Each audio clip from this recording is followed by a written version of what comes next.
Somehow, he would be home before you saw him leave. Not fast, not running, just already there. And the day people tried to follow him was the day they realized something in the village was no longer human. In Umuaka village, time was simple. Morning came with rooster cries, evening came with smoke from cooking fires, and night came with silence. People knew where everyone was. If someone left the house, you would see them go. If someone arrived, you would see them come. That was how life worked. That was how it had always worked. Until people started noticing small things, things they could not explain but could not ignore. At first, it was just whispers, quiet conversations, side glances. Did you see that boy? Which boy? Kelechi? But nobody wanted to speak too loudly, because sometimes when you say strange things out loud, they become real. Kelechi lived at the edge of the village with his mother. A small mud house, a broken fence, a quiet compound. His mother, Ngozi, worked harder than anyone. Since her husband died, she had raised Kelechi alone. She loved him deeply, too deeply. She watched him closely, fed him first, always called his name at sunset, because losing her husband had changed her. She feared losing again.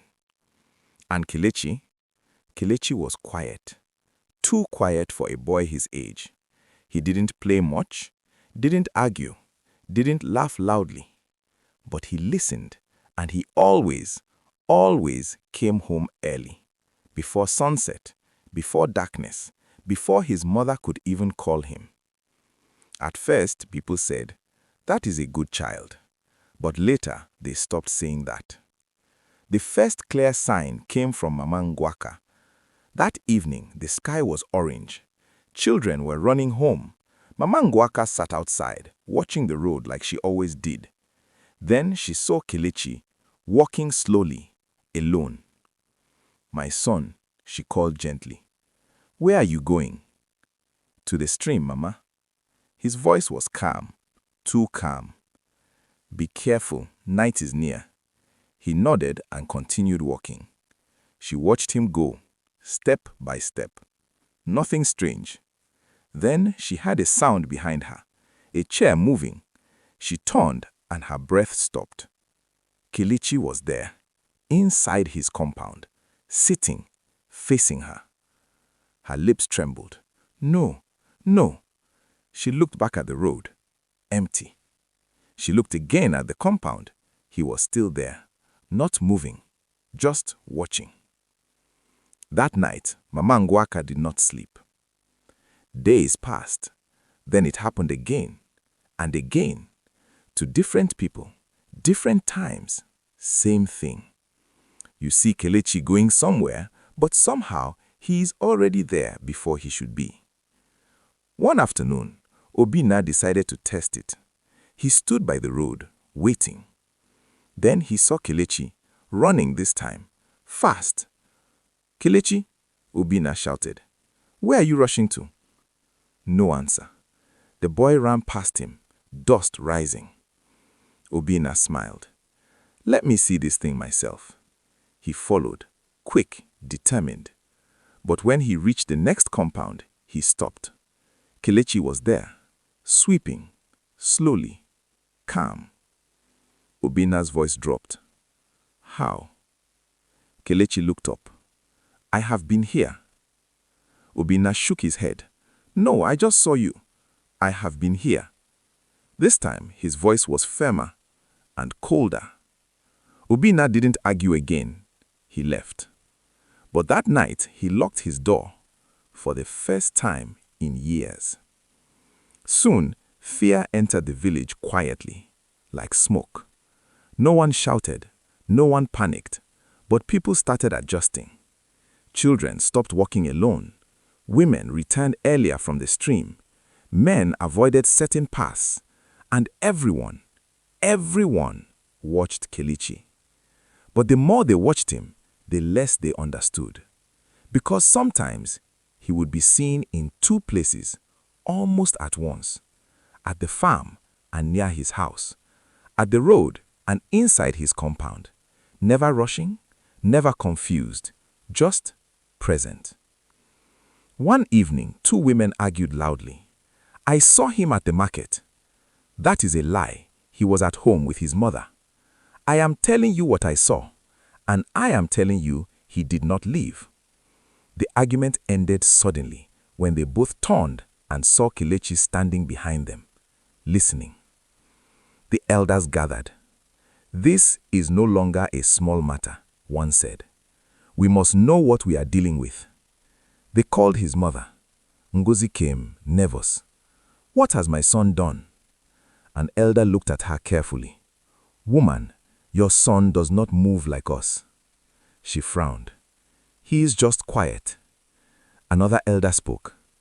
"People see him leave and still find him at home." Ngozi forced a laugh. "Children play tricks. This is not a trick." Silence. Heavy. Then they said, "Tonight, we will watch him." That night, 4 men hid near Kelechi's house. The moon was bright. The air was still. Kelechi came out, slowly, walking towards the road. They followed him, quiet, careful. He turned a corner. They rushed after him. Empty. Gone. Then a voice behind them. "Why are you following me?" They turned sharply. Kelechi stood there, closer than he should be. Too close. One man whispered, "We just saw you there." Kelechi tilted his head. "Did you?" And then they noticed. His feet were dusty, but the ground behind him had no footprints. The next day, the village called Ngozi again, this time with anger. "This child is not normal. Send him away before something happens." Ngozi broke down. "My son has nowhere else to go." Then Kelechi walked in, calm, silent. He stood beside her. She grabbed him tightly. "Kelechi, please say something." He looked at her, softly. "I always come home early, Mama." Her tears fell faster. "Yes, but not like this, please." "I don't want you to worry." "I am already worried." Her voice cracked. "What is happening to you?" For a moment, he looked like a child again, lost. Then he whispered, "I was late once." She froze. "When?" His voice dropped. "That day, on the road." Her hand slowly loosened. "No. I tried to come back, but I was late." Tears streamed down her face. "You came back. I saw you." Kelechi looked at her with something close to sadness. "Did I come back, or did something else return?" The crowd stepped back, fear rising. One man shouted, "This is not a boy." Another said, "He crossed before his time." Ngozi screamed, "No, he is my son." She held him again, tighter, as if she could keep him, as if she could stop whatever was happening. But Kelechi slowly removed her hands. "I will not be late again." His voice echoed strangely. Then, for a brief second, people swore they saw another version of him standing behind him, watching, waiting. That night, the village stayed awake. Doors locked, fires burning. No one wanted darkness. And Kelechi, he was seen everywhere at the same time. Sitting at home, walking on the road, standing near the forest. Always calm, always quiet, always already there. Then one morning he disappeared. No footprints, no sound, nothing. Only his mother remains. Every evening she still sits outside, looking at the road, waiting. Sometimes she smiles suddenly, like she has seen him, but no one else sees anything.